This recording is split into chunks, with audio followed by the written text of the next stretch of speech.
हो.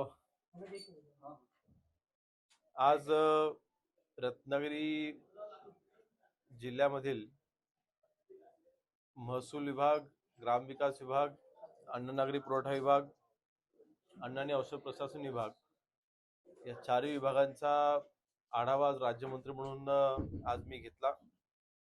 आढावा घेत असताना माननीय बावनकुळे साहेबांनी महसूल मंत्री म्हणून, त्यानंतर संबंधित माझ्याकडे राज्यमंत्री म्हणून जी खाती आहेत, ह्या खात्याच्या अंतर्गत जे काही आमच्या शासनाने महत्त्वपूर्ण निर्णय घेतलेले आहेत त्याची अंमलबजावणी महाराष्ट्रभर दौरे करत असताना अनेक जिल्ह्यांचा मी आढावा आजपर्यंत घेतलेला आहे आणि रत्नागिरी जिल्ह्याचा आढावा हा घेण्याचा आज प्रयोजन केल्याच्या नंतर ज्या काही त्रुटी आढळल्या त्याच्या संबंधित अधिकाऱ्यांना आम्ही सूचना केलेल्या आहेत. त्यामध्ये प्रामुख्याने विशेषतः घरकुलांची बांधकामं चालू असताना त्यांना पाचबरास जी मोफत वाळू उपलब्ध करून द्यायची आहे त्या बाबतीतली अंमलबजावणी ही समाधानकारक नाही. तर त्याची अंमलबजावणी ही जिल्ह्यामध्ये अग्रेसरपणे झाली पाहिजे. त्याकरता आवश्यक असल्यास जे काही शासन स्तरावरनं काय निर्णय बदलायची आवश्यकता असेल किंवा नवीन निर्णय घ्यायची आवश्यकता असेल तर ती देखील आमची तयारी आहे. परंतु त्या बाबतीतली अधिकाऱ्यांची उदासीनता नक्कीच त्या बाबतीमध्ये मी नाराजी व्यक्त केली. तसे मी सूचना संबंधित अधिकाऱ्यांना देऊन ही पाचबरास मोफत वाळू ही घरकुलासाठी लाभार्थ्यांना उपलब्ध करून द्या असं सूचना मी केलेल्या आहेत. दुसरं आपल्याला माहिती आहे की तहसीलदार स्तरावरती, प्रांताधिकारी स्तरावरती अनेक वर्ष काही केसेस ह्या प्रलंबित राहतात. एकेका केसेसची सुनावणी 4-4, 5-5 वेळा तारखा दिल्या जातात आणि केसेस ह्या प्रलंबित राहतात.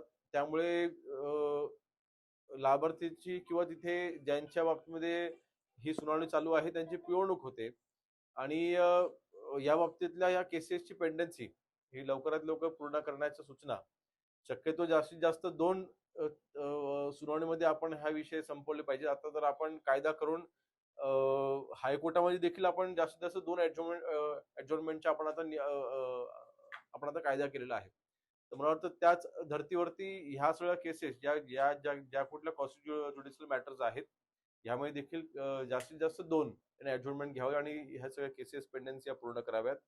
दुसरं एक बाब माझ्या लक्षात आलेली आहे की सर्वसामान्य नागरिकांची सर्वात जास्त पिळवणूक कुठे होत असेल तर ती मंडळ अधिकारी आणि तलाठी स्तरावरती होते. तक्रारी करणं, स्वतःच तक्रारी करायला लावणं आणि चौकशीच्या नावाखाली जी काय तिथे जे काही करप्शन होते त्याला कंट्रोलमध्ये आणणं अत्यंत आवश्यक आहे. आणि म्हणून मी आज सूचना केलेल्या आहेत. रत्नागिरी जिल्ह्यामधील मंडळ अधिकाऱ्यांचं जेवढं त्यांचं दप्तर आहे हे दप्तर क्रॉस व्हेरिफिकेशनच्या द्वारे आम्ही आता तपासाला आम्ही सुरुवात करणार आहोत. म्हणजे खेडमधल्या असलेल्या मंडळ अधिकाऱ्याकडे त्याचं जे दप्तर आहे ते लांजामधला एक जबाबदारी अधिकारी येईल आणि ते संपूर्ण त्याचं दप्तर तपासेल. म्हणजे पूर्णपणे चौकशी केली जाईल. अनियमितता असेल तर त्याच्यावरती तिथल्या तिथेच कारवाईचे आदेश आम्ही दिलेले आहेत. परंतु महाराष्ट्रामध्ये देखील आपण हे राबवण्याबाबतीमध्ये सन्माननीय अपर मुख्य सचिव खारगे साहेबांना देखील मी पत्रव्यवहारांना देखील कळवलेलं आहे. त्याच्याबाबत हे राज्यामध्ये देखील राबवलं जाईल. परंतु याची सुरुवातच मी रत्नागिरी जिल्ह्यापासून करायचे आदेश मी आज दिलेले आहेत. दुसरं ETS मोजणी या खाणी ज्या ठिकाणी आहेत त्या ठिकाणी नियमितरित्या ETS मोजणी झाली पाहिजे आणि त्या बाबतीच्या देखील सूचना ह्या मी दिलेल्या आहेत जेणेकरून सरकारचं कुठेही नुकसान होणार नाही, आर्थिक नुकसान होणार नाही. रॉयल्टी जर का कुठे चोरी होत असेल तर त्या बाबतीत देखील कारवाई ETS मोजणीच्या द्वारे ती समोर येईल आणि त्याच्यावरती मग त्याची अंमलबजावणी करता येईल. मनरेगामध्ये देखील मी अनेक वेळेला पाहतो की जिल्हा परिषदच्या अधिकाऱ्यांच्या मार्फत मनरेगामध्ये कमीत कमी कामं कशी होतील असा प्रयत्न केला जातो. त्याला अनेक कारणं आहेत, परंतु ही उदासीनता चालणार नाही, आम्ही खपून घेणार नाही असे स्पष्ट आदेश किंवा निर्देश मी आज दिलेले आहेत. आणि ह्यामध्ये जास्तीत जास्त कामामध्ये अजून ह्याच्यामध्ये वाढ झाली पाहिजे. शौचालय विशेषतः जिल्हा परिषद शाळांमध्ये असलेली शौचालय ही अत्यंत वाईट स्थितीमध्ये आहेत. ते शौचालयांची बांधकामं झाली पाहिजेत. त्याच्यामध्ये माननीय पालकमंत्री महोदयांची मदत घेऊन उद्योग विभागाच्या मार्फत CSR फंड आणून देखील अगदी शौचालय कशा पद्धतीने बांधता येतील आणि विशेष म्हणजे जिल्हा परिषद सीओना मी आदेश दिलेला आहे की शाळांमध्ये असलेली जी काही शौचालय आहेत ह्याचं ऑडिट करा आणि ऑडिटचा रिपोर्ट आम्हाला तुम्ही सादर करा आणि त्यानंतर एक ऑडिटच्या आधारे एक ह्याचा विकास शौचालय बांधकाम करण्याचा एक आराखडा तयार करा आणि त्याला मग सीएसआर फंड आणि अन्य ज्या योजना आहेत त्यामार्फत ही सगळी शौचालय बांधण्याचं आम्ही नियोजन करतोय.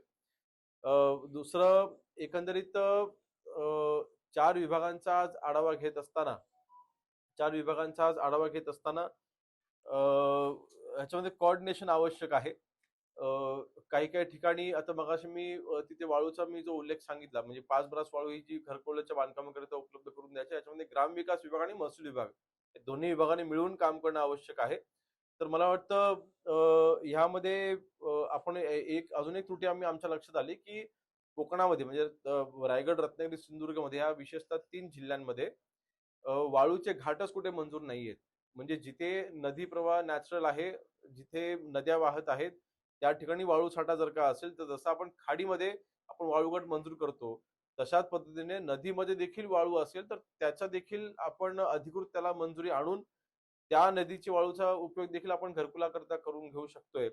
तर त्यासाठीचे देखील वाळू घाटाच्या मंजुरीकरता देखील अधिकाऱ्यांनी प्रस्ताव तातडीने सादर करण्याचे आदेश हे हे आज आपण दिलेले आहेत.